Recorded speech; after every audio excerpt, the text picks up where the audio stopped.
Son Excellence, Monsieur Erazonar Armapian, président de la République de Madagascar, pour son allocution de bienvenue.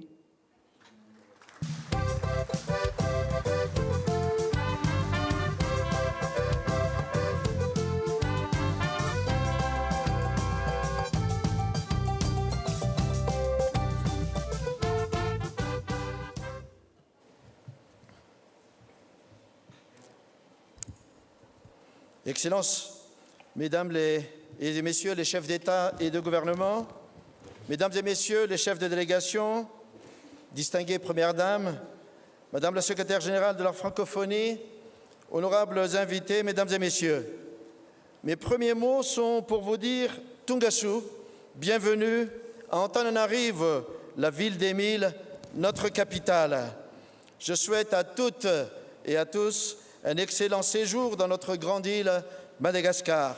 La population malgache tout entière est heureuse, honorée et particulièrement fière d'accueillir ce 16e sommet de la francophonie.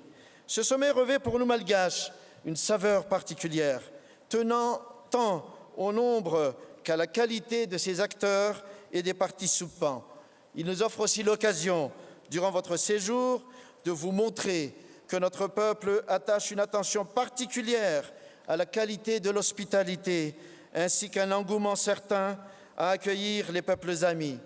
Nous avons à cœur à démontrer que la réputation des Malgaches à ce propos n'est pas usurpée, et notre objectif est de vous faire revenir parmi nous encore et encore.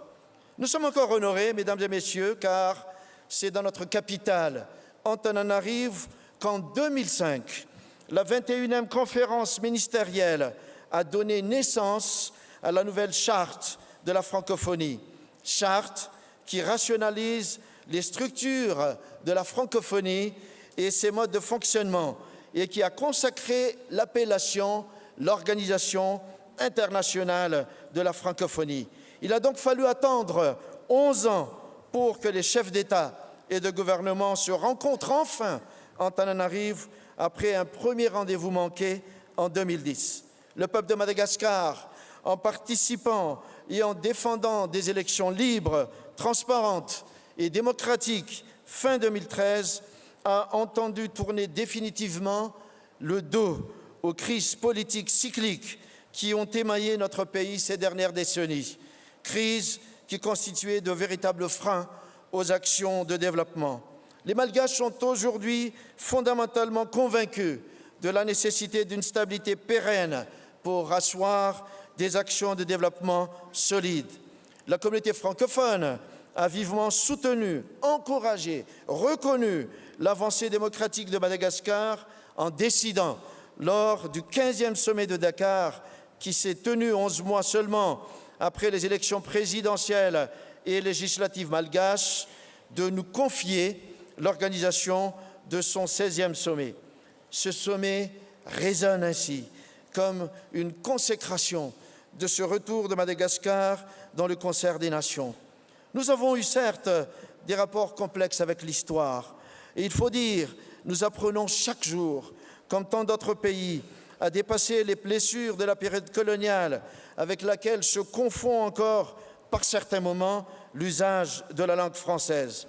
Les valeurs culturelles et linguistiques ont bien heureusement pris le pas sur les douleurs du passé et en cela aussi, il faut le dire, le rôle que joue notre organisation s'avère capital. Aujourd'hui, Madagascar, c'est 4 500 000 de personnes qui parlent couramment le français. C'est un pays qui a le français comme langue officielle. Madagascar, aujourd'hui, a su démontrer son profond attachement à la francophonie. La tenue de ce sommet et notre volonté pour y parvenir en sont une parfaite illustration. Je tiens ici à remercier particulièrement Madame la Secrétaire générale de la francophonie et toute son équipe pour leur solidarité, leur présence précieuse, leur aide, leur appui pour que ce sommet trouve aujourd'hui tout son éclat.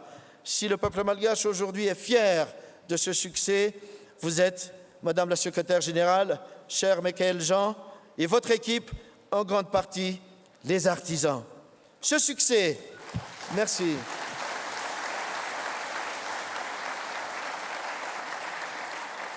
Ce succès, nous le devons également à vous tous ici présents.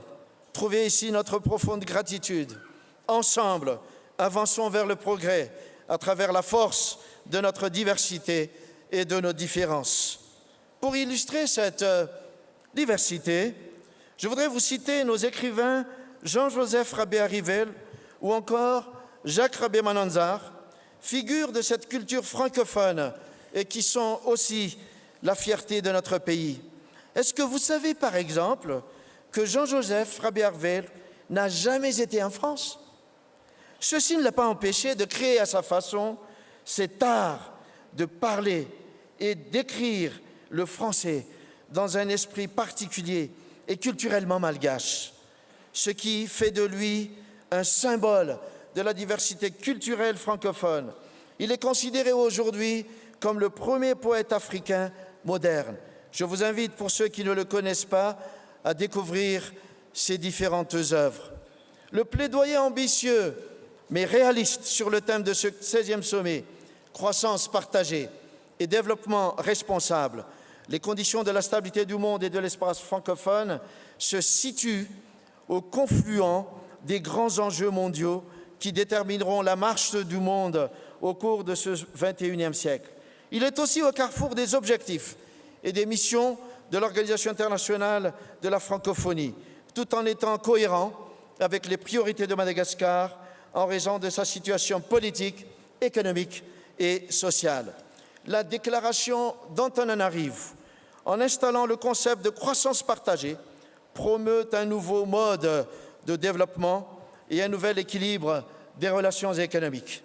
En mettant en valeur un développement responsable, elle propose une nouvelle donne des relations Nord-Sud par la création d'outils qui concilient équité sociale et rentabilité économique, prévision de l'environnement et création de richesses, choix et financement de nouvelles technologies et pérennité de l'action. Ce sommet nous permettra de donner une nouvelle impulsion aux stratégies jeunesse de la francophonie et stratégie économique de la francophonie adoptées à Dakar, tout en lançant véritablement la coopération Sud-Sud. Nous sommes convaincus, mesdames et messieurs, que si le monde veut durablement et efficacement lutter contre la pauvreté, créer les richesses pour le grand nombre, tout en préservant ses ressources naturelles et en ralentissant le réchauffement climatique, la communauté francophone doit multiplier les initiatives pour aller vers un monde plus juste et un développement soutenable sous toutes les latitudes. Ce monde plus juste auquel nous croyons repose notamment sur la francophonie économique. Les valeurs francophones peuvent être mises au service d'une mondialisation harmonieuse et d'un monde plus stable. Toutefois, nous devons être vigilants et alerter le monde sur certains points importants. Tout d'abord, les écarts de richesse et leur mauvaise répartition constituent une menace pour la paix, alimentent de nombreux foyers de tension à travers le monde, tout en exacerbant les crispations communautaires et religieuses. Ensuite, les insécurités économiques et climatiques sont des dangers pour nos sociétés. Elles sont souvent à l'origine des crises politiques et de leurs avatars, terrorisme, piraterie, criminalité, trafic de drogue et de personnes, corruption, etc. Et enfin, les vagues migratoires en provenance de l'Afrique et du Proche-Orient auxquelles nous assistons actuellement exigent des réponses politiques inclusives et un accompagnement économique de ces régions. Face à ces menaces, les valeurs défendues par la communauté francophone constituent des réponses efficaces. L'enracinement démocratique, l'éducation pour tous et le dialogue entre les cultures en sont les socles. De la même manière, les patrimoines culturels et les industries culturelles sont des remparts indispensables pour un monde plus apaisé et moins dangereux. Par ailleurs, en raison de son importance démographique, de sa diplomatie d'influence, mais aussi de la jeunesse de sa population, la communauté francophone doit peser dans les instances internationales pour établir des relations économiques plus justes, porteuse de valeurs, de générosité et de partage. Excellences, Mesdames et Messieurs, je souhaite le meilleur succès à nos délibérations et je vous remercie de votre aimable attention.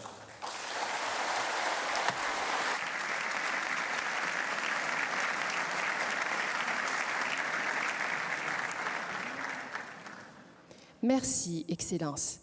Mesdames et Messieurs, nous appelons